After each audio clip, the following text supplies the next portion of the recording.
Hello class. Welcome back बच्चों। लो प्यारे बच्चों, स्टार्ट कर रहे हैं नया लेक्चर। बाबू, कल हमने कंज्यूमर राइट्स की चर्चा कर ली थी। बेटा अब बात कर रहे हैं कंज्यूमर रिस्पॉन्सिबिलिटीज की। ठीक है जी बाबू। लेकिन सीक्वेंस यही रहेगा जो कल बोला था। पहले बेटा रिस्पॉन्सिबिलिटीज आती हैं।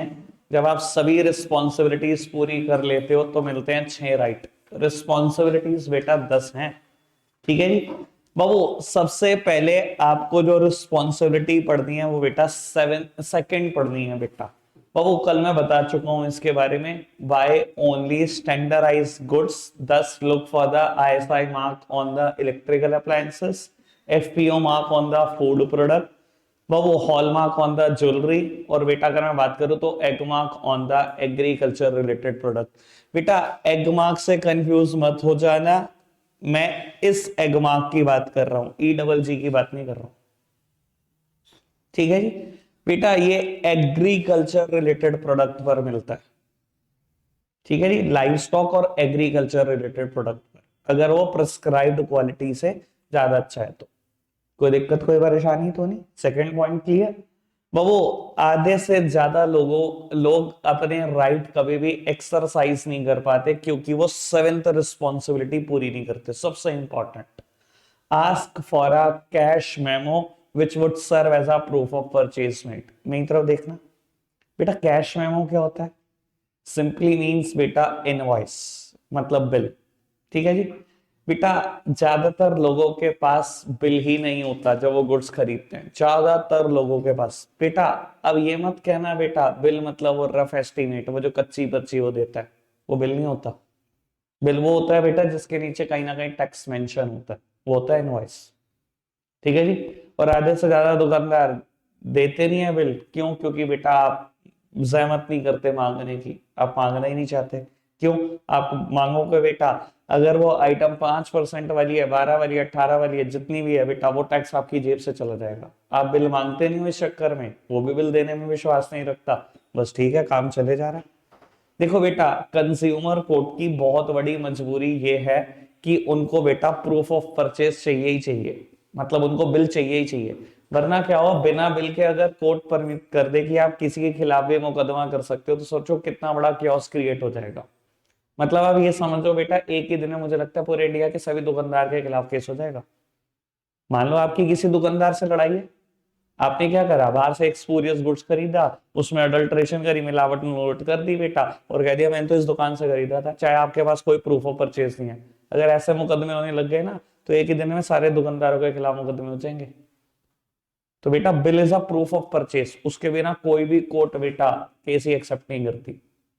तो पहले तो बिल चाहिए। समझ में आ रही है बेटा बात? कोई दिक्कत कोई परेशानी तो नहीं? सेकंड और सेवेंथ में कोई प्रॉब्लम तो नहीं? थर्ड पढ़े बेटा। थर्ड पढ़ना क्या? Learn about the various risks associated with the product, follow manufacturer instruction and use the product safely। मेरी तरफ देखना बाबू, हर प्रोडक्ट से रिलेटेड रिस्क आपको पढ़ना है। आपको मैन्युफैक्चरर की इंस्ट्रक्शन पूरी करनी है। हम इंस्ट्रक्शन पूरी नहीं करते और फिर कहते हैं हमें कोई राइट है। बाबू एक डिओड्रेंट बनाया एक मैन्युफैक्चरर ने, क्योंकि अल्कोहल से रिलेटेड प्रोडक्ट है बेटा, बहुत सारे डिओड्रेंट में अल्कोहल का यूज होता ही होता है, परफ्यूम्स में। तो वो बिल्कुल क्लियर कट मैन्युफैक्चरर ने अपनी इंस्ट्रक्शन में लिखा होता है अवे फ्रॉम फ्लेम, आग से दूर रखे।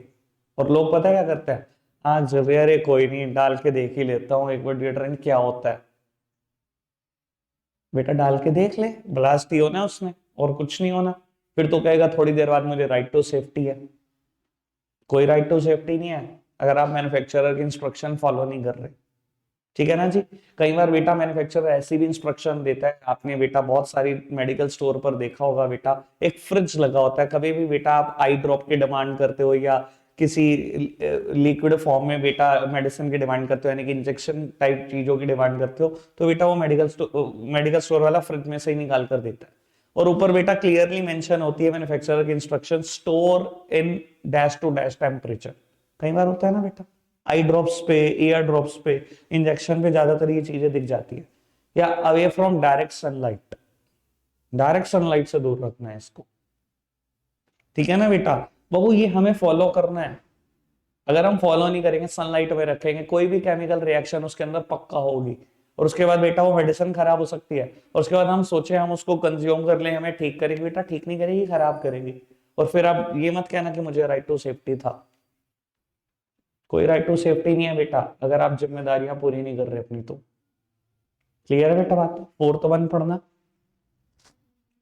Read labels carefully so has to have a information about the net weight expiry date blah blah blah blah blah. इधर देखना, वो मैन्युफैक्चरर का काम है लेबल प्रिंट करना, यानी कि आपको राइट टू बी इन्फॉर्म्ड है ना, तो बेटा वो आपका राइट टू बी इन्फॉर्म पूरा कर रहा है, सब कुछ लिख कर दे रहा है, ठीक है ना बेटा। लेकिन अगर आप पढ़ नहीं रहे उसके बाद, तो सर आप मैन्युफैक्चरर को कभी से कभी तक भी गलत नहीं ठहरा पाओगे। एक बात बताओ, ज्यादातर लोग ये समझते हैं कि अगर मैंने एक्सपायर्ड प्रोडक्ट कंज्यूम कर लिया तो मैं मैन्युफैक्चरर के खिलाफ केस कर सकता हूं। सर आप बहुत बड़े बेवकूफ हो। कभी भी एक्सपायर्ड प्रोडक्ट के खिलाफ मैन्युफैक्चरर के अगेंस्ट केस हो ही नहीं सकता, क्योंकि उसका काम क्या था, मैन्युफैक्चरिंग और एक्सपायरी डेट प्रिंट करना, क्योंकि आपको राइट टू बी इन्फॉर्म्ड है, उसने प्रिंट करी, आपने पढ़ी नहीं। आप क्या करते हो ज्यादातर, कन्फेक्शनरी शॉप पे जाए, फटाफट से कोल्ड ड्रिंक की बोतल खोली, मुंह लगाया और पीना शुरू, उसके बाद सोचते हैं एक्सपायरी डेट कहाँ है। और इंडिया में लोग इतने गधे हो चुके हैं, कॉस्मेटिक्स लगाने से पहले देखेंगे फटाफट से एक्सपायरी डेट, खाने पीने की चीजों में कभी नहीं देखते। कोल्ड ड्रिंक की एक्सपायरी बड़ी शॉर्ट एक्सपायरी है, 3 महीने की एक्सपायरी है, ठीक है ना, पर हमने उसकी कभी नहीं देखनी, कॉस्मेटिक्स की जरूर देखनी है। लीपा पोती में कोई दिक्कत ना आ जाए हमारे को, ठीक है ना, अंदर तो हमारा लीवर बहुत स्ट्रॉन्ग है, वो सब झेल लेगा। तो अब वो एक्सपायर्ड प्रोडक्ट के खिलाफ कभी भी बेटा आप केस नहीं कर पाओगे मैन्युफैक्चरर के खिलाफ, ठीक है ना। एक्सपायर्ड प्रोडक्ट बेटा एक रिटेलर की दुकान पे पड़े पड़े भी हो सकता है, मैन्युफैक्चरर का काम प्रिंट करना था, उसने प्रिंट करके दिया, बहुत अच्छे से पढ़ोगे तो आप ही, ठीक है जी। समझ में आती है बेटा अभी तक जितनी बातें बोली, 2, 3, 4 और 7। वो 1 और 5 अभी छोड़ रखी है आपने, कोई दिक्कत नहीं, अभी बताता हूँ बेटा। 6th वन पढ़ना। Be honest in your dealings. Choose only from the legal goods and services. Avoid unscrupulous practices like black marketing, hoarding, blah blah blah blah. इधर देखना मेरी तरफ बेटा, कहता है choose only from the legal goods and services. देखो बेटा ये आपकी जिम्मेदारी है, जो गुड्स लॉफुली बने हैं बेटा, लॉफुली बिक रहे हैं बेटा, सिर्फ उन्हीं से चूज करो, तभी बेटा आप किसी राइट की उम्मीद करना। कई बार क्या होता है बेटा, हमारी गली मोहल्ले में बेटा एक इंसान आता है जो बेटा 4,000 की चीज बताता है 1,000 की है, इंडक्शन लेकर आ गया, कंबल लेकर आ गया, ठीक है ना, चूल्हे लेकर आ गया कि ये खरीद लो जी। आप देखोगे मार्केट प्राइस 4-4 हजार रुपए, वो कहेगा 1000 का ही ले लो। आपको बहुत अच्छे से पता होता है कि वो चोरी का सामान है। कहीं ना कहीं आदमी नौकरी करता होगा, मालिक की बस एब्सेंस में उसने हाथ मार लिया दुकान में और उठा लाया और बेच रहा है। बेटा अगर आप ऐसे गुड्स और सर्विस मतलब परचेज कर रहे हो, पहली बात तो कैश मेमो ही नहीं दे पाएगा, दूसरी बात बेटा आपने परचेज कर लिया, सर आप किस राइट की उम्मीद करते हो। अगर वो कैश मेमो दे भी दे आपको, सर उसको ढूंढ लोगे आप, पूरी जिंदगी ट्रेस कर पाओगे, नाम भी पता होगा आपको। आपने इलीगल गुड्स खरीदा है बेटा, इलीगल गुड्स के बदले में सरकार को ये आपको राइट नहीं दे सकती, अब ये भी समझ लो, ठीक है जी। कोई दिक्कत कोई परेशानी तो नहीं, अभी तक मैंने जितनी बात बोली क्लियर। 1st और 5th अभी छोड़ा हुआ है। 8th पढ़ना बेटा।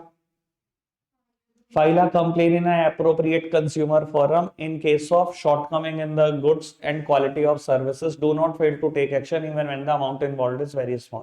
इधर देखना मेरी तरफ बाबू, कहता है आपको अप्रोप्रिएट कंज्यूमर कोर्ट में केस करना चाहिए, इवन बेटा जो आपने गुड्स खरीदा वो चाहे बहुत स्मॉलर अमाउंट का है, अगर उसमें शॉर्ट कमिंग है या सर्विस में बेटा कोई ना कोई क्वालिटी चेक लगा हुआ है बेटा, आपको तब भी केस करना चाहिए। मैं कहता हूँ 10 रुपए की भी चीज है ना बेटा, आपके साथ धोखाधड़ी हुई है, केस कर दो।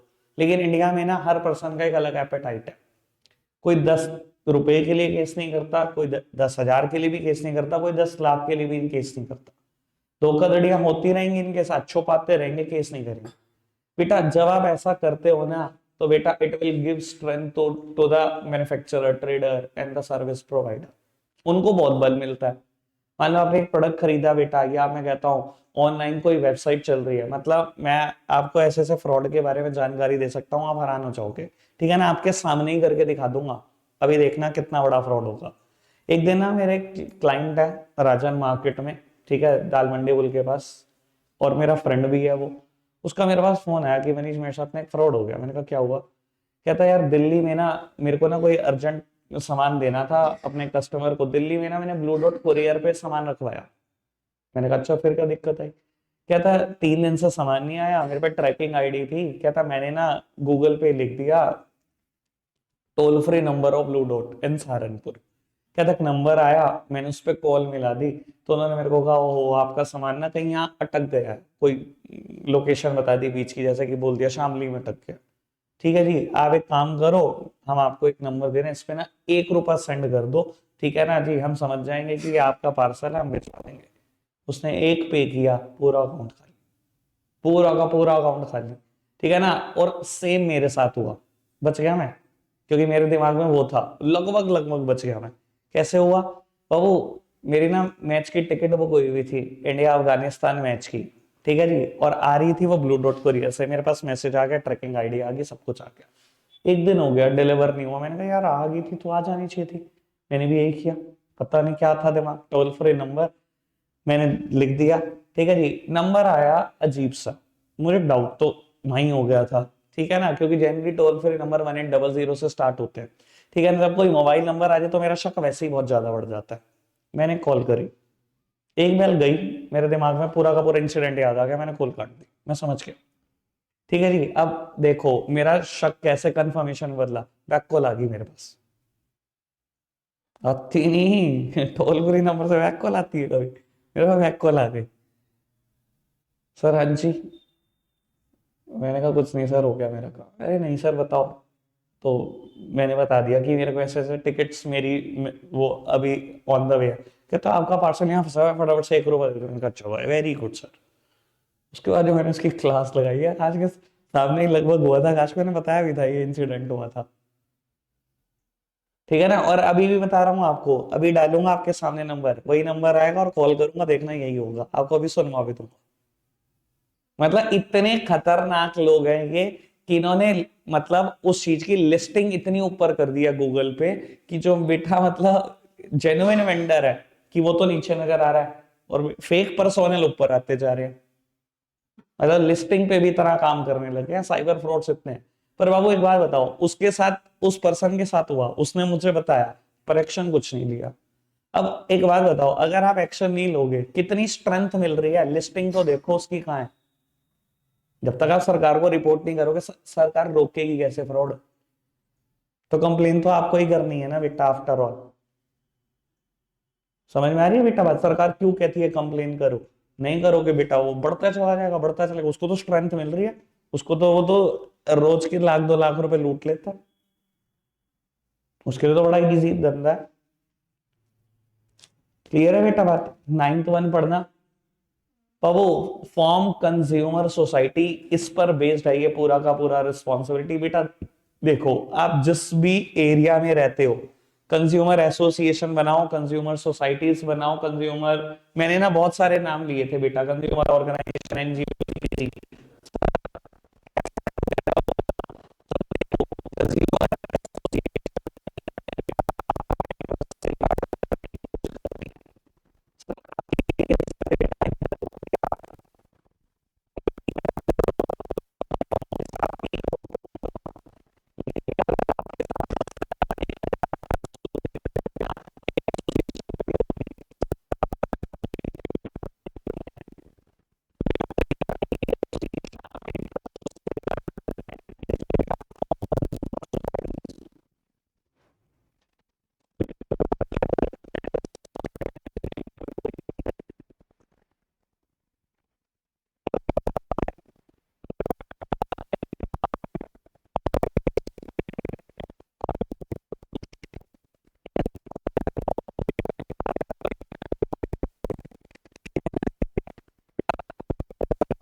Available in the market.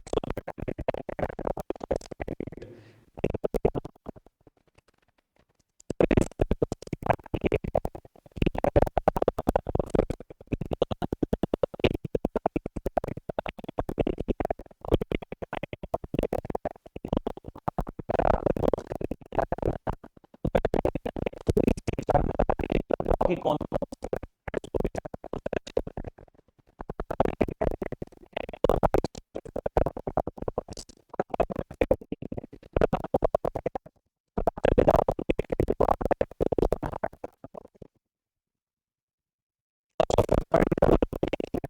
उसका एंड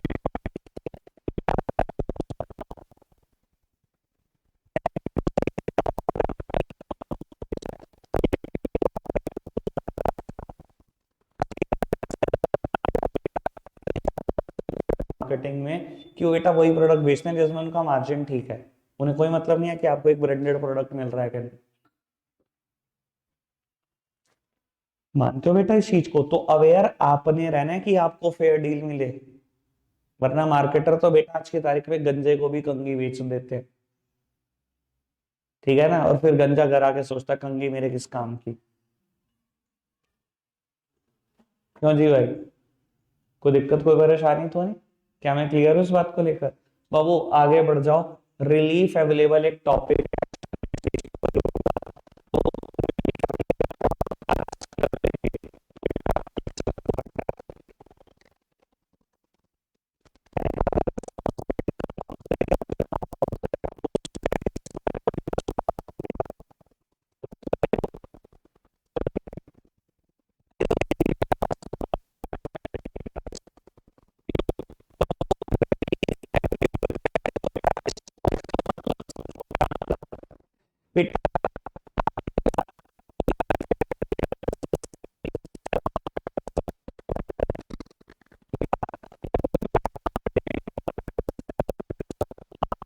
या कोई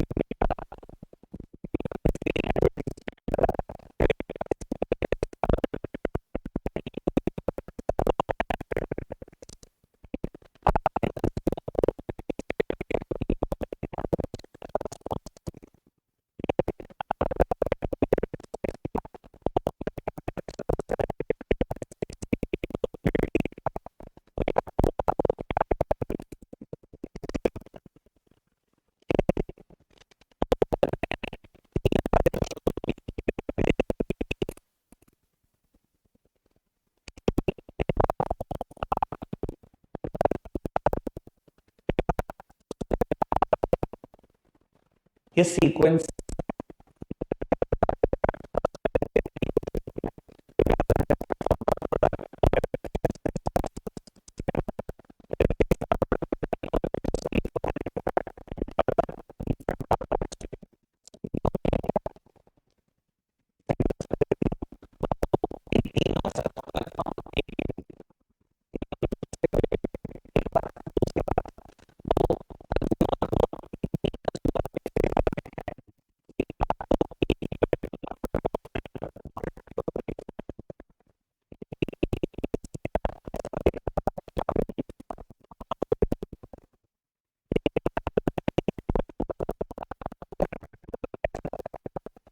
बड़े पार्ट दिए।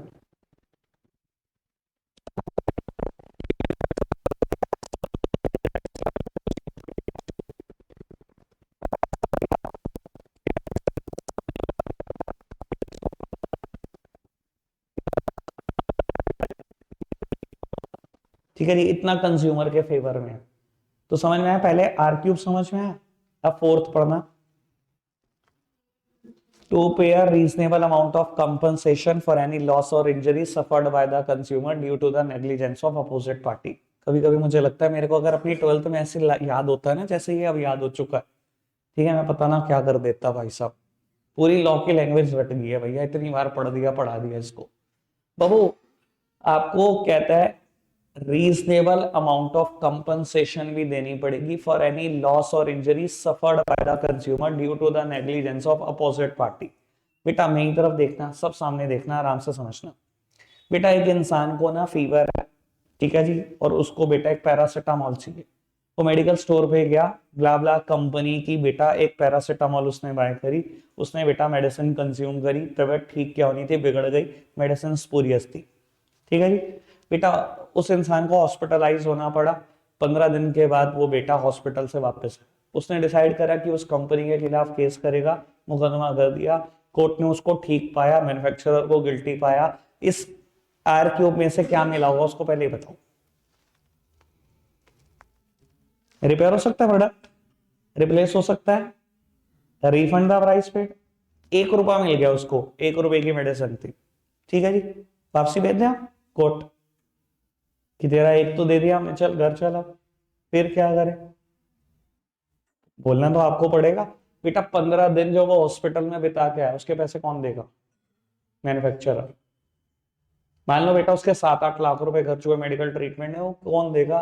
बेटा वो मैन्युफैक्चरर देगा। ये फोर्थ पॉइंट कहता है रीजनेबल अमाउंट ऑफ कंपनसेशन देनी पड़ेगी, जो लॉस और इंजरी उसने सही है बेटा, कोई दिक्कत कोई परेशानी तो नहीं। इससे नेक्स्ट पॉइंट पढ़ना, to pay punitive damages in the appropriate circumstances. बेटा punitive damages, punitive word penalty से बना, जिससे नहीं लिखा हुआ वो लिख दो, बाकी पुराने बच्चों ने सबने लिखा हुआ। बेटा पेनल्टी भी देनी पड़ेगी। अब आप खुद सोचो, कई बच्चे कहते हैं क्या बात कर रहे हो भैया, 1 रुपया तो दे दिया, 7 लाख रुपए उसका मेडिकल बिल भी दे दिया, अब क्या दिक्कत है, अब तो सब कुछ ठीक ठाक हो गया। बेटा देखो मैं आपको एक बात बताता हूँ, वो इंसान, वो मैन्युफैक्चरर ना हर साल 1 करोड़ टैबलेट बेचता है, ठीक है जी, और उसको पता है सिर्फ 2 ही लोग मुकदमा करते हैं 1 करोड़ में से। इतनी कम अवेयरनेस है इंडिया में, क्योंकि लगता है 1 रुपए के पीछे क्या करें और क्या क्या साबित करें और कोर्ट के झमेले कौन सहेगा, ऐसा लोग सोचते हैं।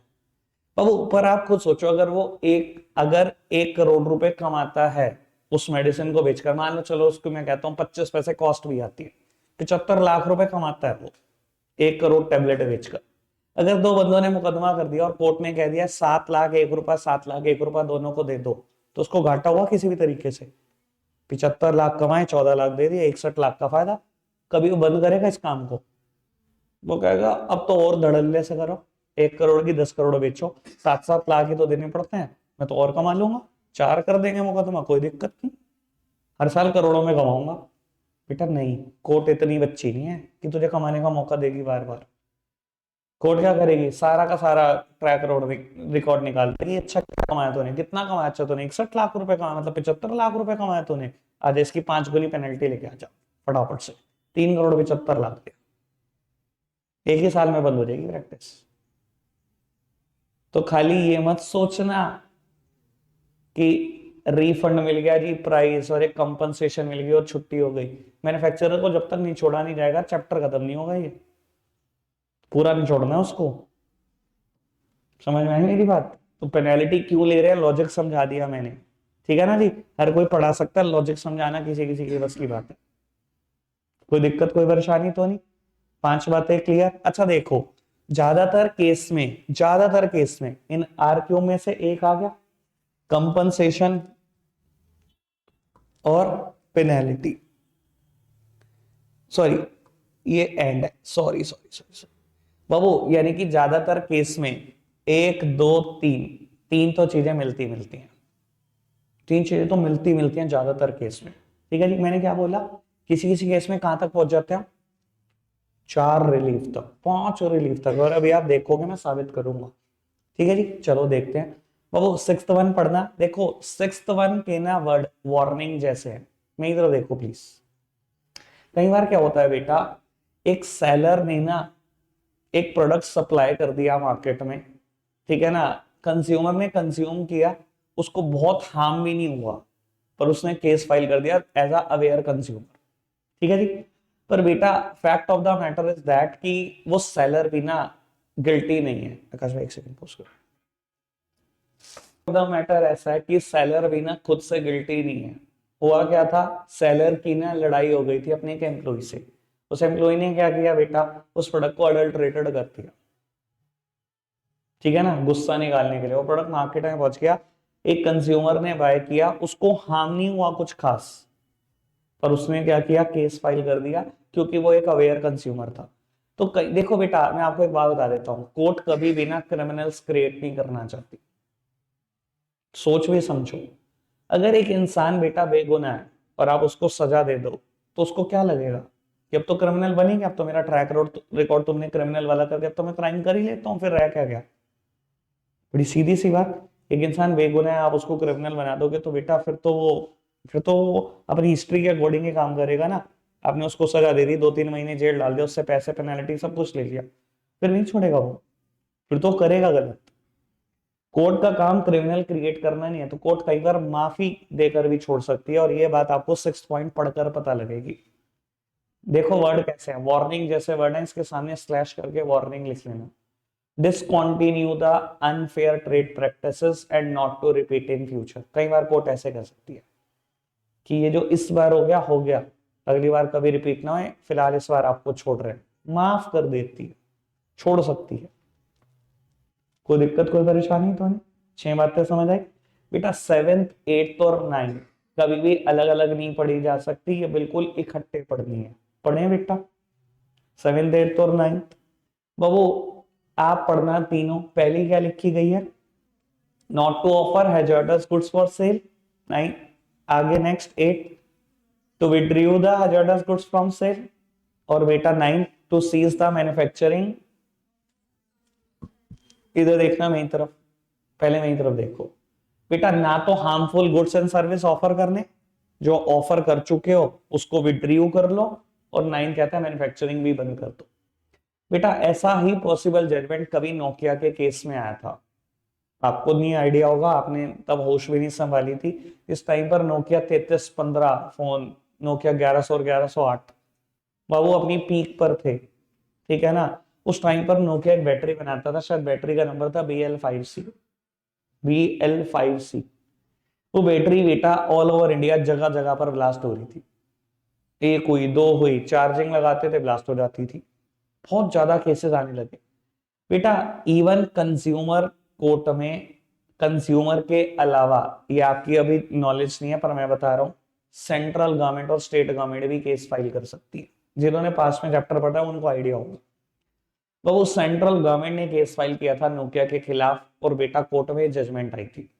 ये तीनों बातें बेटा नोकिया के लिए बोली गई थी। Not to offer harmful goods and service for sale, यानी कि जो बैटरी आपके स्टॉक में पड़ी है पचा मत देना, ऑफर मत कर देना मार्केट में, वो रोक लगा दी। जो मार्केट में पहुंच चुकी है उसका क्या, to withdraw the harmful goods and service from sale, उसको भी विड्रीव करा लो मार्केट से, और मैन्युफैक्चरिंग भी सीज कर दो, अभी से मैन्युफैक्चरिंग बंद कर दो। समझ में आया? तीनों जजमेंट एक साथ आई होंगी, जिस भी केस में आई होंगी। मैन्युफैक्चरिंग बंद करा दी, जितना बना पड़ा माल है वो बेचने से मना कर दिया, और जितना पहुंच चुका मार्केट से वो भी उठवा लिया। सेफ्टी हो जाएगी ऐसे करके, और जो पेनल्टी को जो कंपनसेशन देनी पड़ी होगी वो अलग। समझ में आ रही है बेटा बात? 10th पॉइंट काट देना, पिछली बार के लिए मैं हमेशा बोलता था मोस्ट इंपॉर्टेंट पॉइंट, पर बेटा जब मैं बुक से पढ़वाऊंगा अभी इस चैप्टर को तो 2019 में हटा दिया गया। ठीक है जी, कोई दिक्कत कोई परेशानी तो नहीं, मैं पढ़वाऊंगा आपको बुक से भी ये बातें, ठीक है ना, जब भी हमारा नेक्स्ट लेक्चर होगा। तो वो 11th क्या है, to issue a corrective advertisement to neutralise the effect of misleading advertisement. इधर देखना बाबू, ये कल वाली बात है। लो जी, ऐसे ऐड है, germs before using Dettol, after using Dettol germs गायब। अब वो एक मिसलीडिंग एड है कि नहीं है? है। अब देखो कोर्ट क्या क्या करती है भैया, RQ में से एक दिलवा दिया, कंपनसेशन दिलवा दी, पेनल्टी दिलवा दी, कोर्ट कहेगी भैया एक नया एड इशू करो मार्केट में जो आपके पुराने सारे मिसलीडिंग एडवर्टीजमेंट को न्यूट्रलाइज कर दे, उसका इफेक्ट जीरो कर दे। तो डेटॉल ने एक नया एड इशू किया आफ्टर यूजिंग डेटॉल, बेचारे के 3-4 करोड़ तो इसमें ही खत्म हो गए।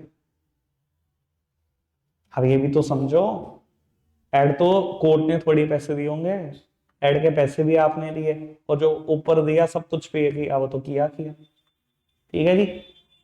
तो वो मैन्युफैक्चर गायब हो चुका है मार्केट से, सारे पैसे छीन लिए, सब कुछ छोड़ दिया आपने, कुछ नहीं छोड़ा। एक और बात, 12th वन आखिरी, to pay adequate cost to the appropriate party. बच्चे कहते कौन सी एडिक्वेट कॉस्ट रहेगी, अब उसकी जान ही निकाल लोगे बेटा। जिस कंज्यूमर ने केस फाइल किया है बाबू, उसके जितने पैसे केस में लगे, जितने पैसे सारे कौन देगा? वो भी मैन्युफैक्चरर। अब आप सोचो क्या पैसे लगे भैया, जो भी उसने लॉयर हायर किया है उसके पैसे, जो भी कोर्ट को पैसे दिए हैं, कोर्ट फी रहती है बेटा, चाहे वो बड़ी स्मॉलर अमाउंट है वो। और वो मैं कहता हूँ बेटा, अगर वो पर्सन डिस्ट्रिक्ट में नहीं रहता, किसी गांव में रहता है, तो डिस्ट्रिक्ट कंज्यूमर कोर्ट में आया होगा बहुत बार, उसके आगे जाने का खर्चा, रहने खाने पीने का खर्चा, वो सब भी बेटा मैन्युफैक्चरर देगा। मतलब लॉ इतना खतरनाक है कंज्यूमर के फेवर में। ठीक है जी, रखेंगे आज के लिए इतना ही प्यारे बच्चों, बाय बाय।